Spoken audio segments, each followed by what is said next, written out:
Hey San Diego Hukan, this is Aniruddh Bose-Raut coming at you with my panel for this year's San Diego Hukan.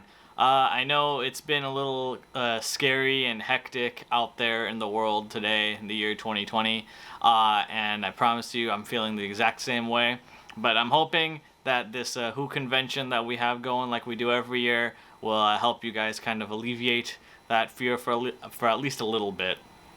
So, without further ado, let me just jump right into what I want to talk about today. We're going to be spending about the next 40 minutes or so talking about our favorite topics, philosophy and Doctor Who. And in particular, how Descartesian philosophy has an impact on major TV episodes of Doctor Who, in particular, a very in-depth look at Amy's Choice. So stick around with me. We're going to have a lot of fun. And I will make this video as entertaining as I possibly can. Alright, so we'll see you in a little bit. Alright, so let's get down to it. Descartes and Doctor Who. Now, throughout this entire thing, I just want to let you guys know I'm going to be kind of both looking at you, looking at my screen that's supposed to be looking at you, as well as my notes that I have back here. So if I'm looking like I'm not talking to you directly, I swear to you I am. I just have a lot of resources I'm here in front of me that I'm going to be using. Alright, so let me tell you how this is going to go. So we're going to spend the first 20 minutes or so talking about Descartes and philosophy and what Descartesian philosophy actually means. Then, while we're doing that, I want you as the audience to start thinking about it, how it might pertain to Doctor Who. In particularly Amy's Choice, but maybe through other aspects of the TV show as well. I wish I could hear your thoughts about this at the end of this, but unfortunately we gotta do what we can here. Now, of course, I'm gonna add a little bit of a warning here. If you are not caught up with Doctor Who, at least until Season 5, Episode 6, which is what Amy's Choice is. Either Episode 5 or 6, I'm not entirely sure off the top of my head. There's going to be full spoilers for the episode, as well as maybe some stuff from before Eleven's reign, including Tennant Doctor, Eccleston Doctor, and maybe some bits from the older ones as well. Anything past the 11th Doctor, so Capaldi and Whittaker, we're not going to be looking at today, so no worries on that front, okay? So, yeah, like I said, first 20 minutes we're going to talk about Descartes philosophy, and in the next 20 minutes we're going to talk about Amy's Choice and how they kind of blend together, okay? So, sit down, relax, and let's jump directly into Descartesian philosophy.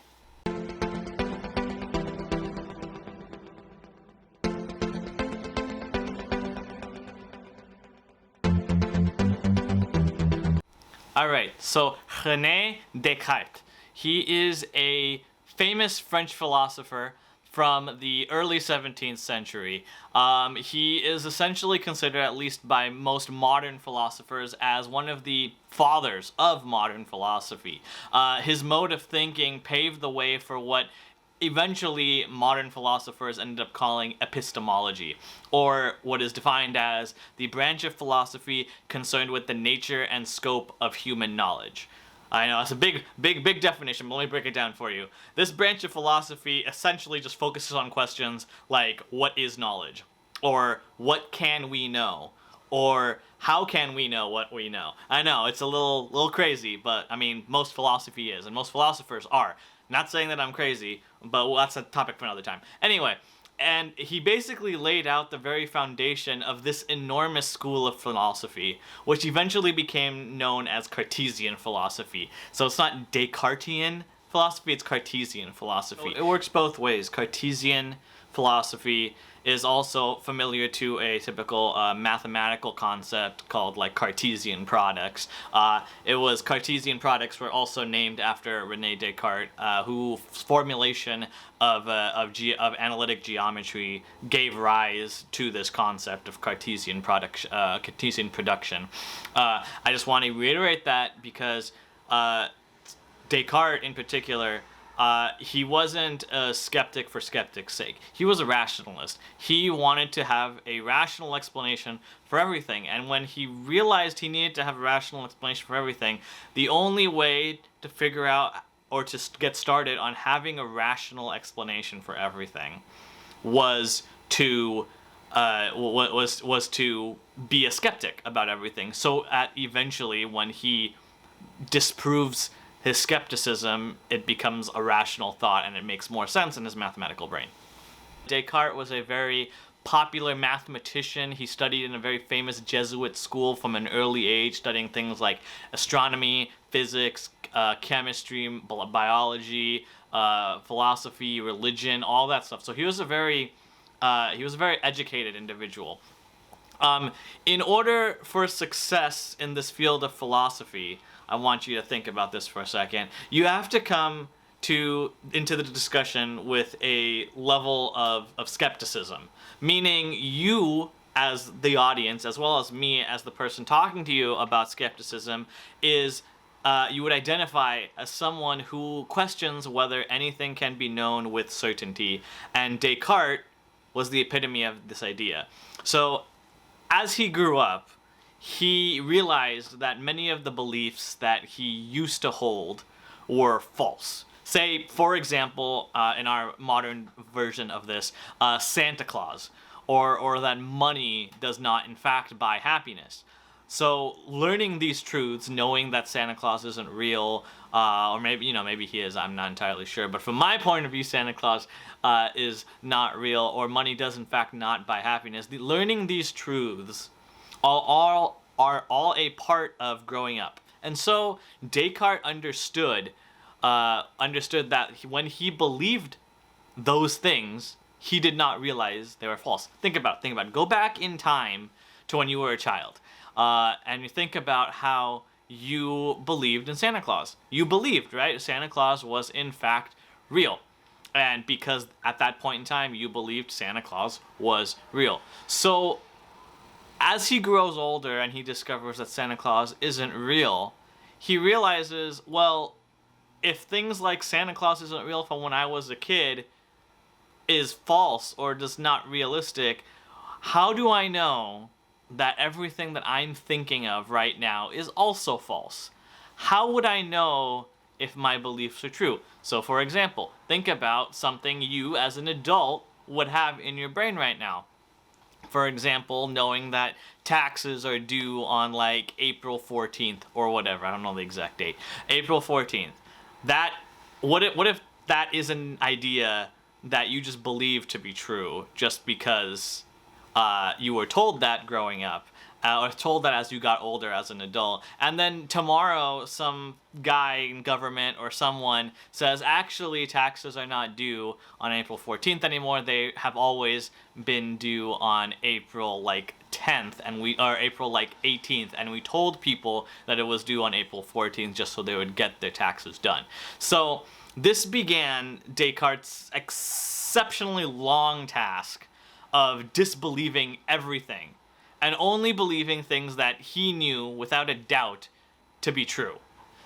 To do this, he broke his beliefs into different subsections. Here, most modern philosophers kind of categorize it as empirical belief, local doubt, and global doubt. So, empirical beliefs are the first branch of doubt that Descartes kind of started for his long task of disbelieving everything. Empirical beliefs are beliefs that we form using our senses. So if I experience something through my sense of seeing or hearing or smelling or tasting or touching, it must be true. That's the idea, right? So if you're able to touch something or feel something, it must be true, it must exist, correct? Well, not exactly. See, what you experience and your beliefs are not necessarily a good source for proving something is real.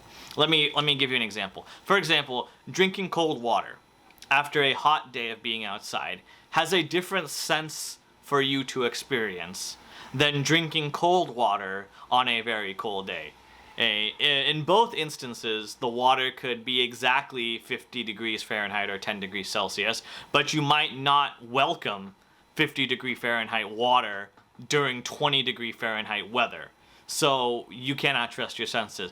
I mean, think about it. If you're running outside on a hot day and you come back inside and you drink this nice ice cold water, it feels a different way to you as a person experiencing these senses Then someone who is playing out in the snow all day comes back inside, and then your mom hands you ice cold water. Like, no, it's a different experience. You don't enjoy that ice cold water as much as you would on a hot day. So that's empirical doubt, okay, or empirical beliefs. So the third form, or the second form, is local doubts, which are doubts about a particular sense experience or some other occurrence at a particular point in time. So, for example, dreams.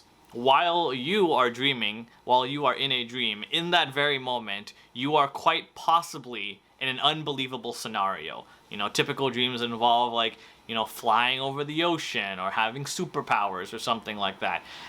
And that doesn't seem realistic, right? But in your dream, in your time in your dream, you view that as real, and it is your reality.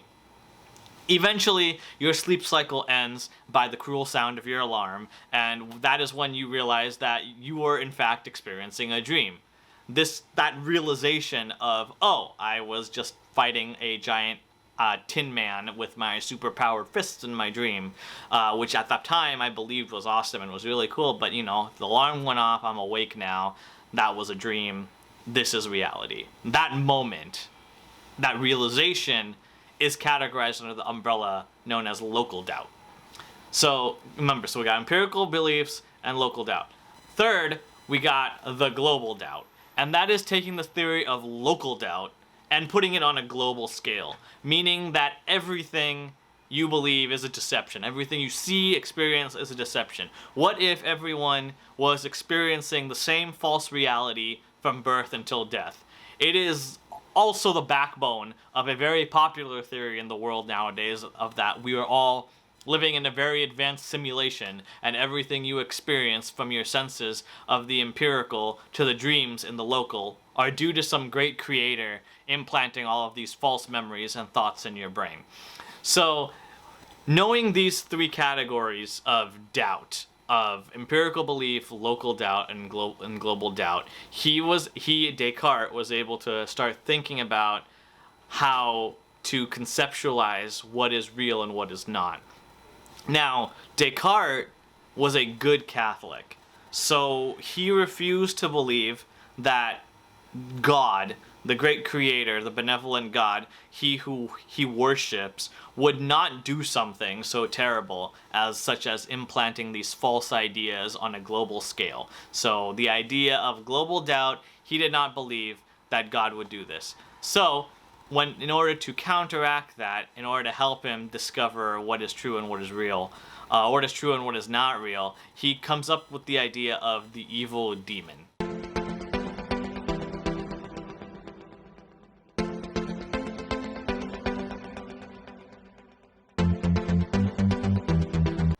So, Descartes' demon, or the evil demon, or the evil one, or the puppeteer, these are all names that are given to this concept that Descartes came up with.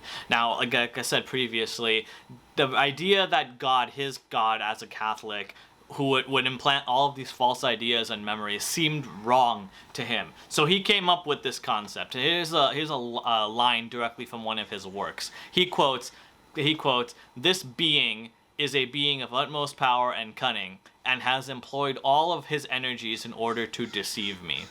This demon has imaged the present and the complete illusion of an external world, so that I, René Descartes, shall think that the sky, the air, the earth, colors, shapes, sounds, and all external things are merely delusions of dreams, which this being, this evil demon, has devised to ensure my judgment," end quote.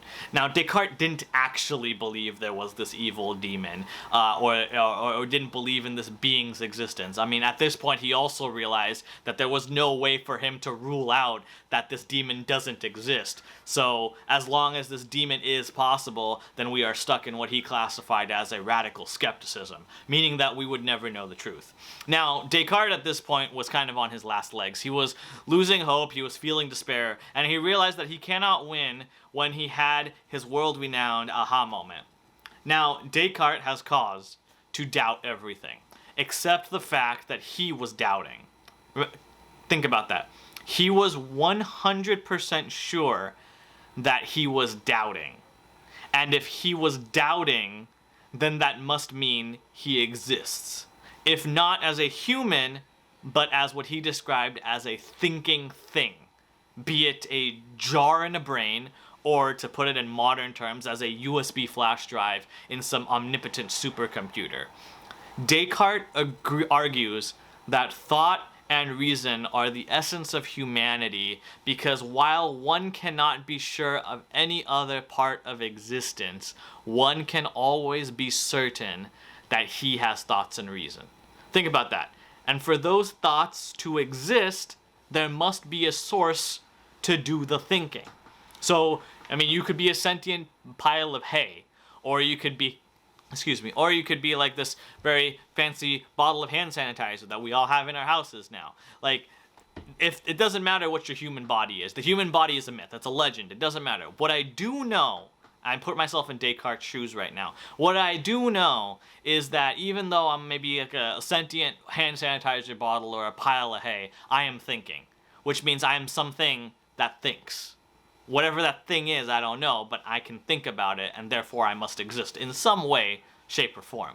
So he coins the phrase cognito ergo sum in Latin, or in his more popular works, he would always write in French so that the populace could read his works more. He would say, je pense, donc je suis, meaning I think, therefore I am. That topic is the culmination of Descartes' life's work. At that point, he discovered that if I acknowledge the fact that I exist as a thinking thing, then I exist. And as someone who exists, he was able to use this I think therefore I am argument to help him kind of discover his beliefs again. Now, all of his beliefs and everything that he recovered, his like faith in humanity, his faith in God, his faith in mathematics, all that stuff, you could absolutely look into that stuff.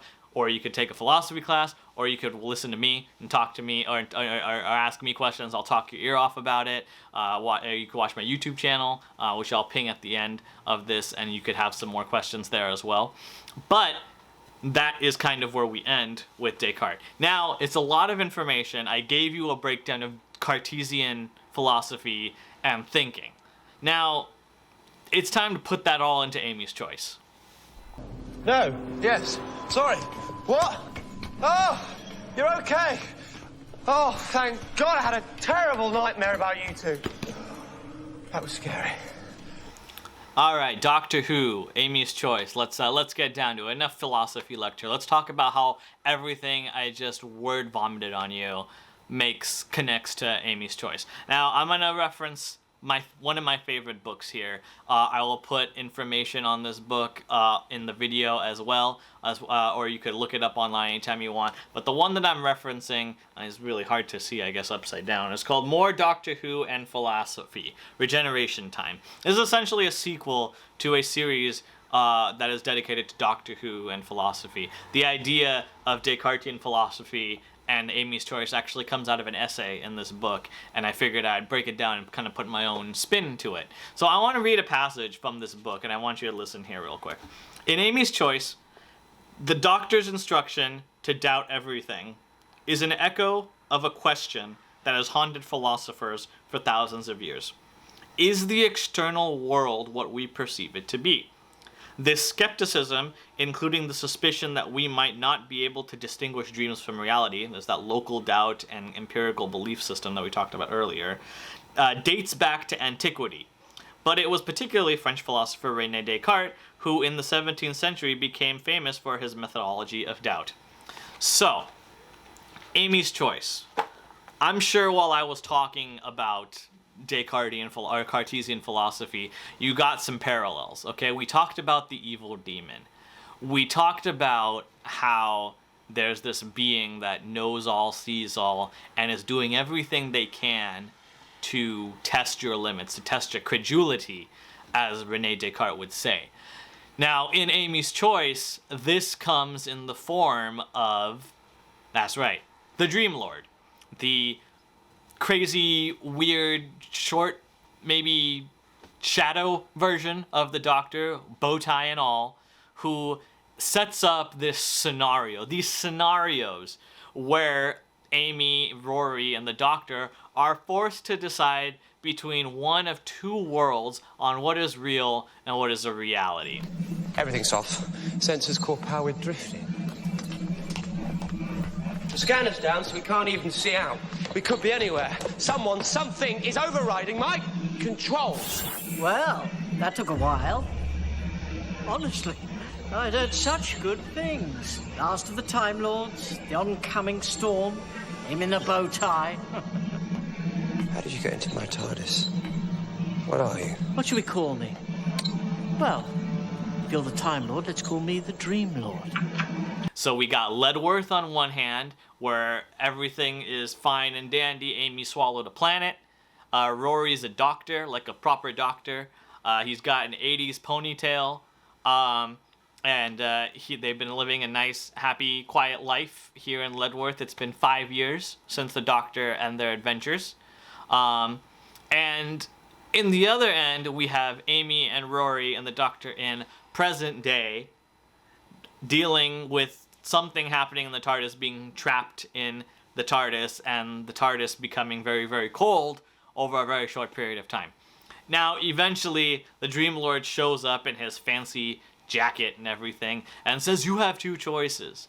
One of these realities is real, and the other one is fake. Okay? And in both of them, you're going to be fighting some dire, scary thing. In Ledworth, we have the crazy eyeball aliens, the echinodynes, that seem to be taking over the old people. And then in the TARDIS, we have the TARDIS hurtling towards a cold sun. Okay?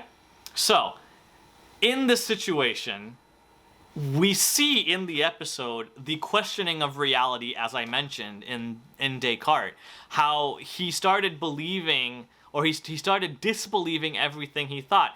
He starts talking about empirical beliefs and how if you have senses and you experience these senses, that means this reality is real. And we see that through Amy's eyes in the episode when they go back and forth the first time. Every single time they wake up, Amy is like, oh, no, this is definitely real. It feels real. Okay, I hate this, Doctor. Stop it, because this is definitely real. It's definitely this one. I keep saying that. It's bloody cold. The heating. And throughout the episode, we get that same situation. You know, we figure out that Amy is in fact hoping maybe that the Ledworth aspect of the dream is not real, because it's not something that not something that she wants, or at least at the time, it's not something that she wants. And then, in the other aspect of it, we have the TARDIS, where they're hurtling toward a cold sun, and that doesn't make any sense, because, again, per Amy, she says, well, that doesn't exist, you know, a cold sun, that makes no sense. Even the Doctor is just like, yeah, I've never seen that before, but, you know, it's a big universe, who knows what will happen there. So, at this point, we start getting ideas of Descartesian philosophy in the scenario. Reality now. Doctor, if we're back to reality, how come I can still hear birds? Yeah, the same birds, the same ones we heard in the dream. Oh, sorry, not at all. Stupid. God, I must be overdoing it. I was dreaming we were back on the TARDIS. You just had the same dream, didn't you? Back in the TARDIS. Weren't we just saying the same thing? But we thought that this was the dream, didn't we? I think so. Why do dreams have to fade so quickly? Doctor, what is going on? Is this because of you? Is this some Time Lordy thing because you've shown up again? Listen to me, trust nothing. From now on, trust nothing you see, hear, or feel. But we're awake now. Yeah, you thought you were awake on the TARDIS, too. But we're home. Yeah, you're home, you're also dreaming. Trouble is, Rory, Amy, which is which? Are we flashing forwards or backwards? Hold on tight. This is going to be a tricky one. So here's a fun conversation and kind of a mental exercise to think about. So in the episode, we eventually find out that the Dream Lord might in fact be the dark manifestation, or the darkness that has manifested inside the Dark Doctor made whole through his darkness that he covered over the last 900-ish or so years that he was alive at this time. Now, it's interesting because given that the Doctor has so much darkness in his life, he doesn't let that darkness define him. You know, from his Descartesian philosophy, from his philosophical point of view, in the eyes of Descartes, he might in fact be someone who is trying to go back to the reality by ignoring the darker side of him. Like, if you view his darker side of the Doctor, the Dream Lord, as a combination of his local doubts.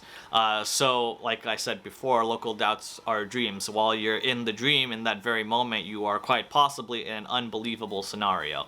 See, and the Doctor, in this case, does not want to believe this scenario. He does not want to admit that the darkness, the Dream Lord, is him until, like, the very end. And that was only after Amy mentions, or not Amy mentions, but Amy kind of discovers her darkness. You know, how she realizes after Rory's death at the hands of crazy old Madame Popple, says, I never told him I loved him, and now he's gone and I never will. That is feeding off of Amy's fears. It's feeding off of Amy's local doubts.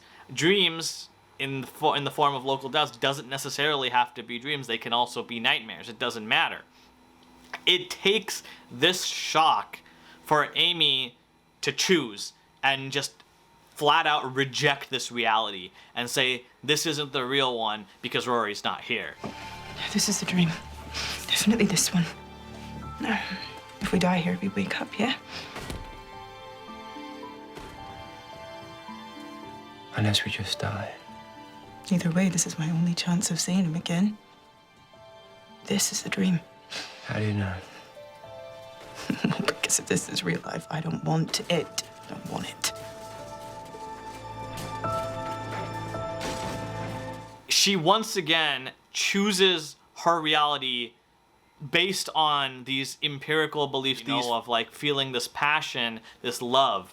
And she makes this decision based off of love, which most humans do, which is honestly a beautiful thing to kind of view in the context of the Doctor's eyes, because that again kind of shows why the Doctor is such a huge fan of humanity, and why, and because they're capable of so much, you know, but they're also capable of being dunderheads, you know?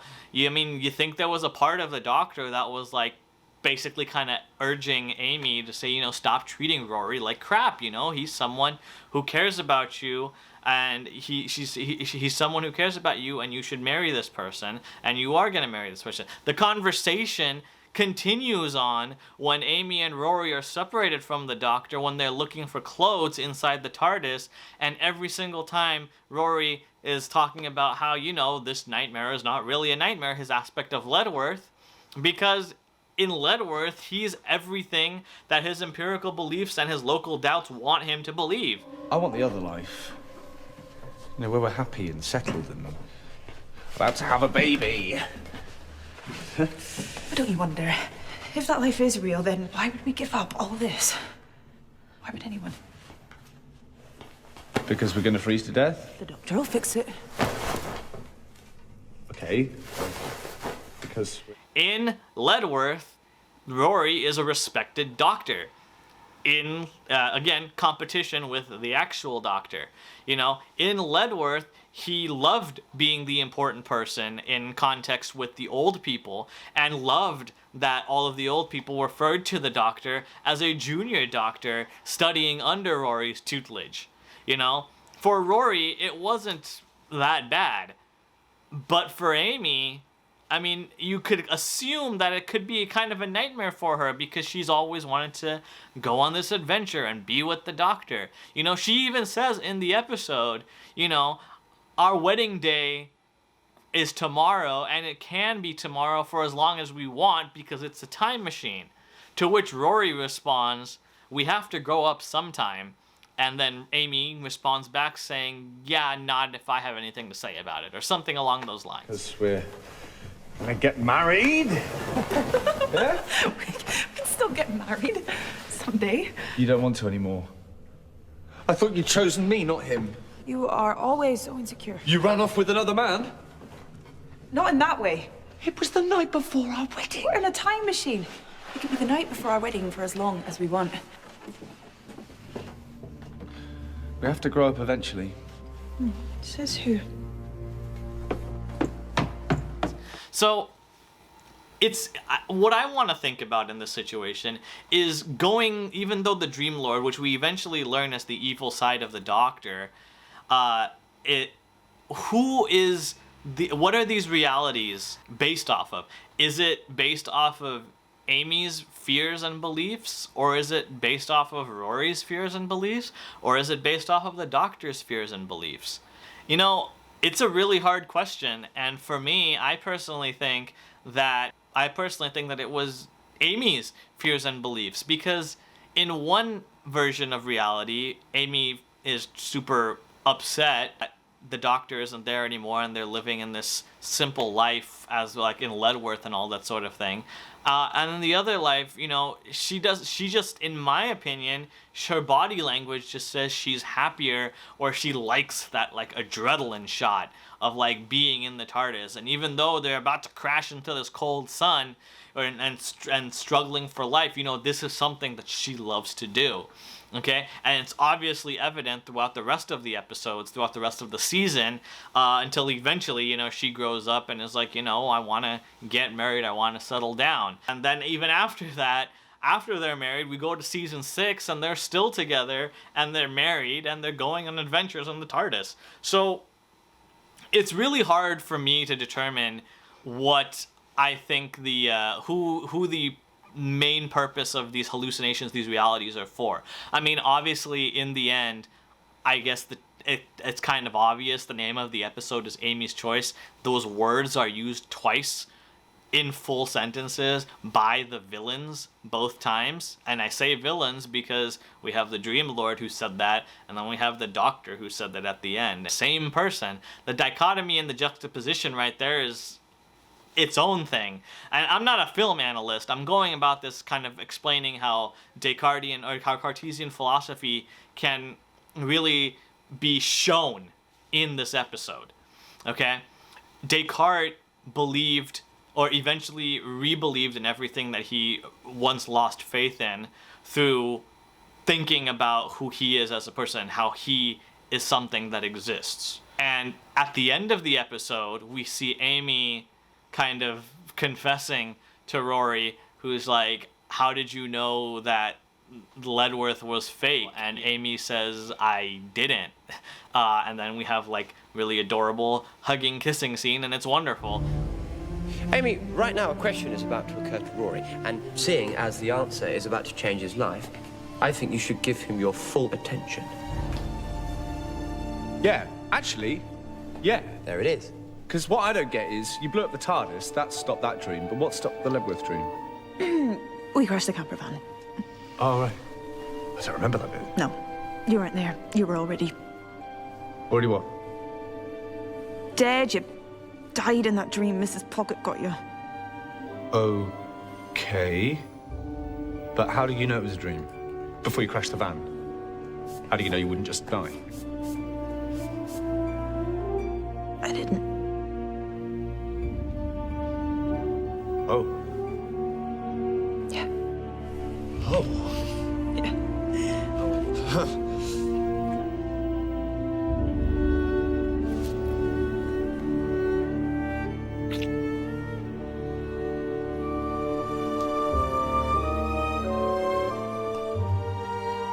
And I think at that point, they discover their Je pense donc je suis. I think, therefore I am.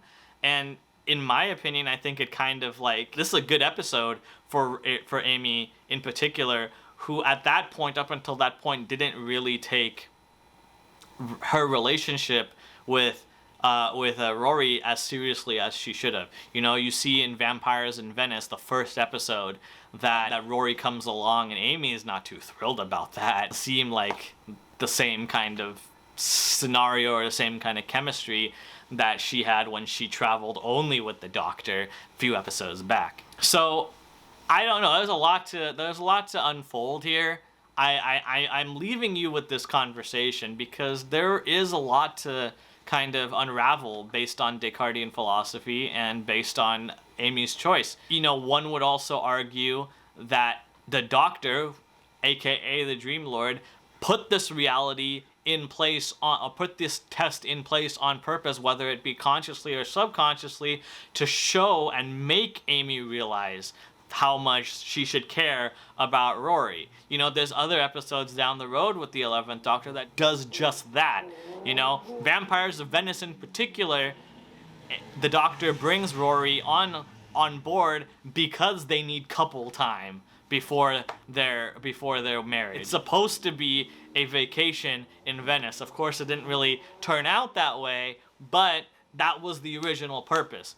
And seeing that kind of falter or not work the way that he would have liked, he being the Doctor, you might argue that he might have done the exact same thing in a different way, in a darker way, via the eyes and feelings of the Dream Lord in Amy's choice. Now, I'm talking my ear off, or I'm talking your ear off, my voice is gone. I'm hoping this is a lot of content for you. It may be a little bit lower than 40 minutes or so, but I hope you guys enjoyed a little bit of time me geeking out about Cartesian philosophy and how it pertains to this episode of Doctor Who. Again, if you want to learn more about Doctor Who and philosophy in general, or Hinduism and Hindu philosophy in general, which is kind of my specialty and what I studied, you can follow me on my Twitter at agniavis.com, AGNIAVIS72 on Twitter, and on YouTube and TikTok. You can follow me on at Accessible Enlightenment. That's the word accessible and enlightenment all in one word. I don't have any content up there yet on my YouTube. This video is actually going to be the first, but if you want to put in a like and subscription on there and kind of come with me on this ride and learn and want to hear me talk more about religion and philosophy and popular culture and how all three of these mix in crazy ways that one can even possibly fathom, then come along with me on this journey with me together. I am reiterating myself and I'm rambling now. So thanks again for sticking with me. I hope you had fun. I hope you forgot the problems of the world for a little bit. And I hope after this, even if there are problems in the world, you fight it the way the Doctor would, with a smile on his or her face and finding the brightest aspect of the day and taking that and running with it. Alright, you guys have a good one. See you later, SD Hukan. I hope I see you guys again next year in person when everything is better, which I hope is gonna happen, and we'll see you then. Alright, have a good night.